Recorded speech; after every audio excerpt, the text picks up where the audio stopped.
কাছে তুমি মানে সাত রাজার ধন, আমার কাছে তুমি মানে অমূল্য রতন।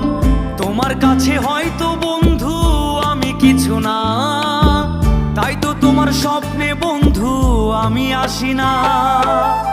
আমি মানে তুমি আর তুমি মানে আমি, আমার কাছে আমার যে বন্ধু তুমি দামি।